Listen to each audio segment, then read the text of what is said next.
So next, let us discuss the relationship between the coefficients and the roots of a quadratic equation. The sum and product of the roots of a given quadratic equation in one variable have relations among the constants a, b, and c of a given equation in standard form. Remind ko lang ha, hindi yung mismong root ang hahanapin natin. Ang pinag-uusapan natin dito is kung ano yung value kapag pinag-add or pinag-multiply natin yung dalawang roots ng isang quadratic equation. So this is the formula to determine the sum of the roots of a quadratic equation. So ang base dyan is x sub 1 plus x sub 2 is equal to negative b divided by a. Or pwede rin naman x sub 1 plus x sub 2 is equal to the negative coefficient of x over the coefficient of x squared. Huwag kayo malilito sa mga notations ha. Tandaan, if the equation is given, then you just need to substitute the values of A and B dito sa formula. Just make sure lang na imumultiply nyo ito sa negative. And this is the formula for the product of the roots. This is read as x sub 1 times x sub 2 is equal to c over A. Pwede rin naman nating basahin na x sub 1 times x sub 2 is equal to the constant term divided by the coefficient of x squared. Remember, again, if the equation is given, isa-substitute lang natin yung value ng c at yung value ng a dito sa formula. In general, all you need to do is write the quadratic equation in standard form and identify the values of A, B, and C, tapos substitute lang natin sa mga formula. Let us have examples para mas maunawaan natin ang mga nabanggit na formula.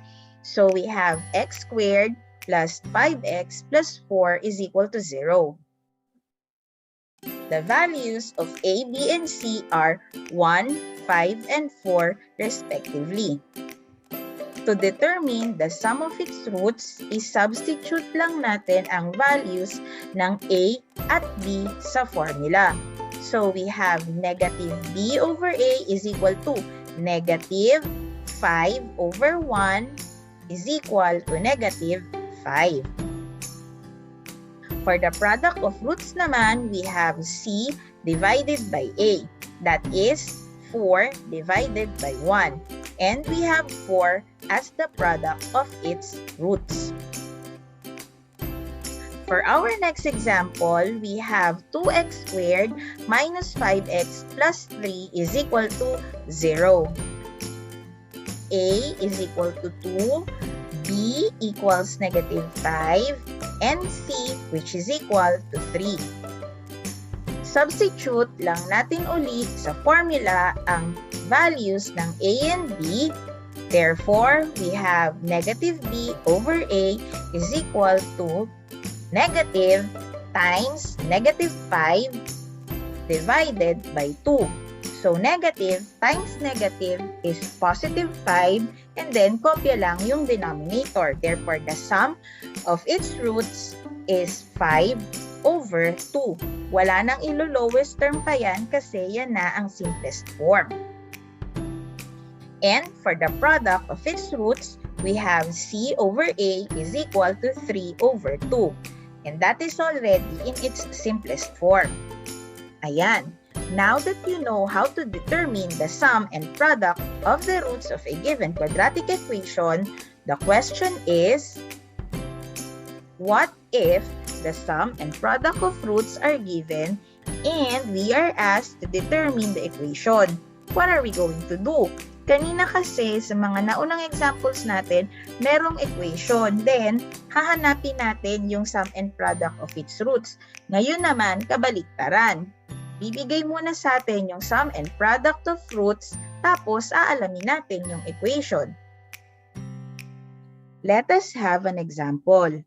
Find the quadratic equation whose sum of roots is 2 and the product of roots is negative 3. So, ito yung hinahanap natin, and then ito naman yung ating mga given.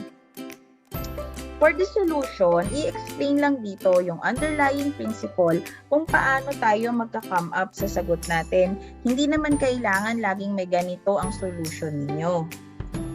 So, using this relation, ayan, we have the quantity of x minus r sub 1 times the quantity of x minus r sub 2 is equal to 0. Apply lang natin yung FOIL method. We have x squared minus r sub 1x minus r sub 2x plus r sub 1 times r sub 2 is equal to 0. And then, combine lang natin yung like terms. Itong dalawa, since pareho sila ng literal coefficient. So, we have x squared minus the sum of roots x plus the product of roots is equal to 0. Diba? Sa equation pa lang, kita mo na yung sum and product of roots. And using this formula for equation, i-substitute lang natin yung mga given natin mula sa problem. We have the sum of roots na 2 and the product of roots na negative 3. Therefore, ang equation na hinahanap natin na may sum of roots na 2 and product of roots na negative 3 is x squared minus 2x minus 3 is equal to 0. At yan na ang susundan natin na pattern.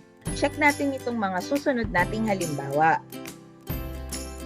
Find the quadratic equation whose sum and product of roots are given. So we have the sum of roots na negative 4 and the product of roots na positive 3. Substituting it to our formula, ayan, substitute lang. Make sure lang na i-change mo sa opposite sign ang sum of roots kapag nag-substitute ka na ha. Kaya we have the equation x squared plus 4x plus 3 is equal to 0. Madali lang, di ba? Eh ma'am, paano po kung fraction ang sum and product of roots na given?